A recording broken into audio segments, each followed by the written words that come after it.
Kita ulang kembali sejumlah berita pilihan dari Bali.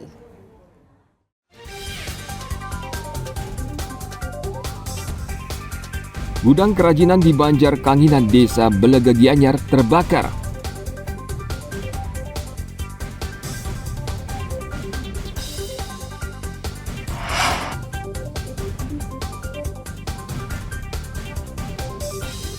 Warga di Banjar Tambiak, Desa Pecatu, Kecamatan Kuta Selatan, Badung, hingga saat ini sulit mendapatkan air bersih.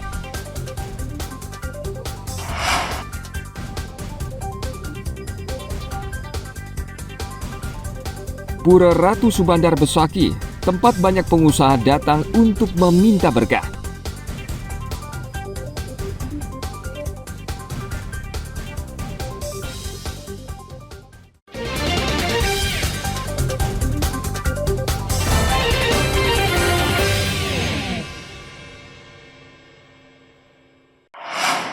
Masak, kir hidup, semua hidup.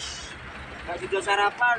Dimintain berapa tadi? 200. Kirnya hidup ya? Pasca viralnya video di media sosial terkait dugaan pungli di jembatan timbang UPPKB Cekik oleh akun Mas Jendra, langsung mendapat respon dari pihak UPPKB Cekik. Dalam video yang beredar di TikTok dan media sosial, banyak sopir truk khususnya angkutan logistik mengeluh ketika masuk ke Bali dan melewati jembatan timbang Cekik. Sopir mengaku kerap dimintai uang tidak jelas yang dilakukan oknum di unit pelaksana penimbangan kendaraan bermotor. Dalam postingan tersebut, sopir logistik mengaku dimintai uang Rp200.000 untuk truk tronton, sedangkan truk kecil atau engkel sebesar Rp100.000. Koordinator Satuan Pelayanan UPPKB Cekik Made Ardana mengaku terjadi kesalahpahaman antara pegawainya dan sopir truk, dan bukan pungli sebagaimana yang dituduhkan. SOP kami sudah jelas, bila mana ada temuan pelanggaran, itu kami beri sanksi tilang. Mungkin kami menduga ada miss pada saat hendak memberikan sanksi. Biasanya sopir menanyakan, denda tilangnya berapa Pak di sini?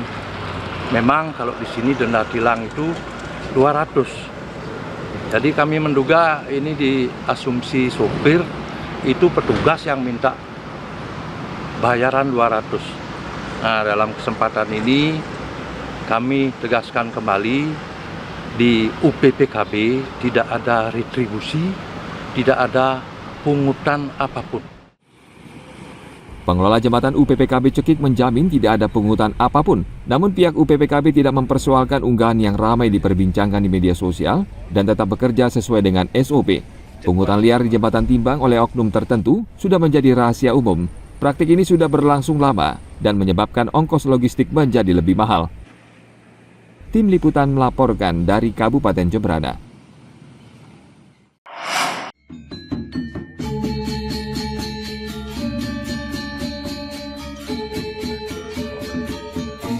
Wacana pembangunan Bandara Internasional Bali Utara atau BIBU kembali mengemuka setelah calon Presiden Prabowo dan Gibran berjanji akan melanjutkan proyek ini di era pemerintahannya nanti. Namun di sisi lain, Kementerian Kelautan dan Perikanan mengaku hingga saat ini belum menerima permohonan izin untuk membangun bandara tersebut. Dan kementerian juga khawatir jika bandara dibangun di atas laut akan merusak ekosistem laut. Kendati demikian, salah satu politisi dari Partai Golkar, Inyoman Sugawokori, mendukung rencana pembangunan BIBU karena bandara ini akan meningkatkan perekonomian dan pemerataan. Karena itu sangat penting bagi keseimbangan pembangunan di Bali. Bandara Bali Utara, kemudian juga penataan kawasan Celukan Bawah. Dua itu saya yakin akan direstui. Itu hanya bisa dilakukan kalau didukung oleh Presiden. Kalau hanya Bupati tidak bisa. Apalagi Gubernur juga bisa. Benar bisa. Kalau Presiden sudah dukung, beliau kan sudah dukung kan. Kita berharap bahwa itu sudah diamini oleh Bapak Prabowo dan Gibran. Itu cukup. Jadi beliau sudah terpilih. Ya kita kan tinggal melaksanakan saja. Pada akhirnya untuk soal reklamasinya segala macam itu harus izin KKP juga. Nanti ada izinnya itu Pak? Yang rencana itu? Kan nggak tahu kan masih di Pak, proses. penegasan berarti Harus ada izin. belum ada komunikasi koordinasi ke Belum ada komunikasi. Apa namanya Pak?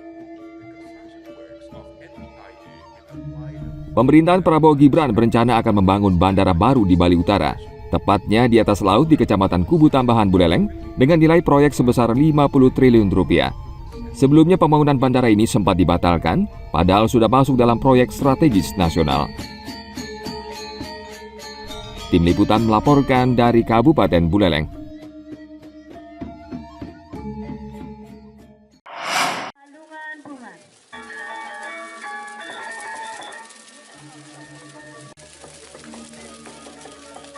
Tim Pengawasan dan Evaluasi atau WASEF meninjau program TNI Manunggal membangun desa ke-120 yang dilakukan anggota TNI di desa 3 Kecamatan Susut, Kabupaten Bangli. Was Intel Kasat Bidang Intelek dan Hubungan Luar Negeri, Brigjen TNI Muhammad Syasul Arif datang langsung ke lokasi untuk memastikan program pembangunan jalan sesuai rencana. Pengerjaan jalan sepanjang 1.700 meter di Banjar Dinas Bungan, Desa 3 Kecamatan Susut sudah mencapai 90%. Was Intel yakin proyek jalan ini akan selesai sesuai target dan masyarakat semakin dekat berpergian dari Kecamatan Bangli ke Kecamatan Susut. Lagi mutar lagi, tapi sudah jalan motong dan jalannya sekarang lebih bagus. Harapannya juga perekonomian makin maju, kemudian kemudahan untuk dia pergi ke tempat yang sekarang ini kira-kira kampung-kampung ini lebih mudah. Tentunya ini juga akan berlanjut nanti kegiatan-kegiatan lain.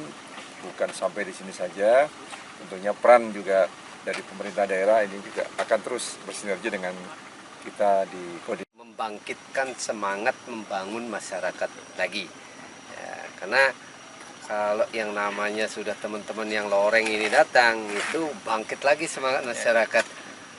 Mau gotong royong, peningkatan kerjasama itu justru akan terjadi ketika dipimpin oleh teman-teman dari TNI.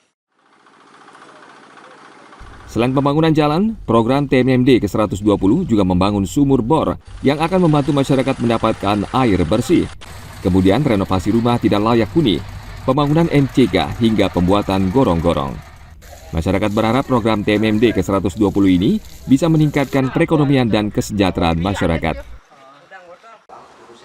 Tim Liputan melaporkan dari Kabupaten Bangli.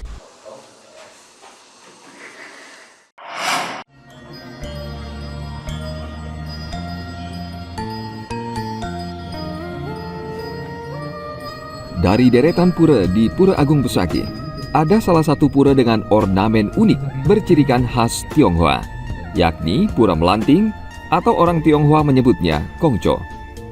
Pura ini unik karena berornamen khas Tionghoa lengkap dengan lampion yang tergantung di semua pelinggi. Pura Melanting ini lokasinya di Mandala 5, Pura Penataran Agung Besaki. Pura berdampingan dengan 7 pelinggih lainnya, yakni antara lain Meru Tumpang Solas sebagai linggih Ida Ratu Sunaring Jagat, pelinggih Surya Chandra, dan pelinggih Yang Widyadari. Setiap harinya banyak pedagang dan pengusaha termasuk warga Tionghoa yang datang bersembayang di pura ini. Mereka berdoa untuk memohon berkah agar usaha mereka lancar. Keunikan dari pura ini biasanya dari Eko Mendale sampai Sabda Mendale di sini, kalau semeton Tionghoa menyebut ini Konco. Kalau semeton Bali niki Pura Melanting. Seperti biasanya ya kebanyakan untuk para pedagang, para pebisnis, itu aja. Persembayangannya seperti orang kita sama aja, melanting. Tujuannya untuk nasice biar di segala bisnisnya dilancarkan. Jadi emang berbedanya ada ornamen-ornamen gininya Tionghoanya ya? Kalau sedikit ada ornamen Tionghoanya Pak, tapi pada dasarnya semuanya ya harus mengikuti pakem pura yang ada di Bali.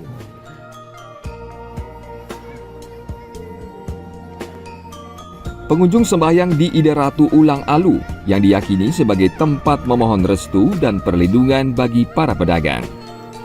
Sejak zaman dahulu, kalangan pedagang datang dan memuja Ida Betara Ulang Alu, terutama pedagang keliling di pura ini. Dan hingga saat ini, ritual masih berlangsung. Tim Liputan melaporkan dari Kabupaten Karangasem.